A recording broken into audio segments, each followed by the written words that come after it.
Isang siglo ng buhay at karera sa politika. Pumanaw na sa edad na 101 si Juan Ponce Enrile, isa sa mga pinakamatagal na personalidad ng politika sa Pilipinas. Balikan natin ang ilan sa mga kaganapang tumatak sa kanyang buhay. Ipinanganak si Juan Valentin Furaganan Enrile noong February 14, 1924 sa Gonzaga, Cagayan. Nagtapos si Enrile sa kursong Associate Arts sa Ateneo de Manila University noong 1949. Matapos ito, nag-aral si Enrile ng Law sa University of the Philippines, Diliman at nagtapos bilang cum laude at salutatorian noong 1953. Sa sumunod na taon, pumasa si Enrile sa Philippine Bar Exam at nakamit ang ika-11 pwesto sa buong bansa na may average na 91.72% at nakakuha ng perpektong marka sa commercial law.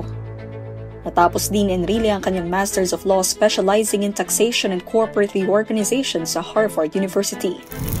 Taong 1966, nagsimula ang kanyang karera sa politika bilang Undersecretary ng Department of Finance at Commissioner ng Bureau of Customs. Noong 1968, naging kalihim si Enrile ng Department of Justice. Matapos ito, nagsilbi rin siya bilang Minister at kalihim ng Department of National Defense. Isa sa Enrile sa mga kilalang kinatawan ng gobyerno ni dating Pangulong Ferdinand Marcos Sr. Itinuturing siya na isa sa mga pangunahing arkitekto ng batas militar noong panahon ng diktatura ni Marcos Sr.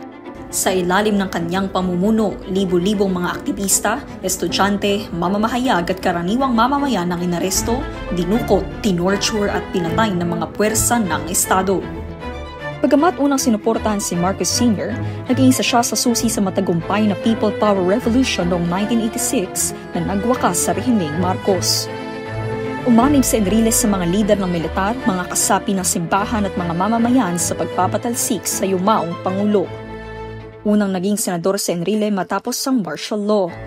Taong 1992 na nagsilbi siya bilang congressman ng unang distrito ng Cagayan. Matapos ang isang termino sa Kongreso, muli siyang tumakbo sa pagkasenador at pinalad pa ring manalo.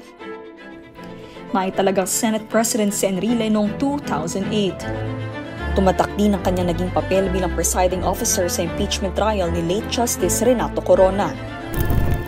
Bumaba si Enrile sa kanyang pwesto bilang Senate President noong June 2013. Noong 2014, nasangkot si Enrile sa issue ng pandarambong na may kaugnayan sa pork barrel scam o Priority Development Assistance Fund. Kinasuhan siya ng plunder at graft dahil di umano sa paglihis niya ng humigit kumulang 172 million pesos na pondo ng pamahalaan patungo sa mga questionabling non-government organizations.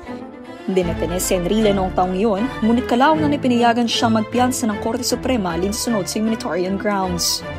Nitong 2022, nagbalik si Enrile sa politika matapos italaga ni Pangulong Bongbong Marcos bilang Chief Presidential Legal Counsel.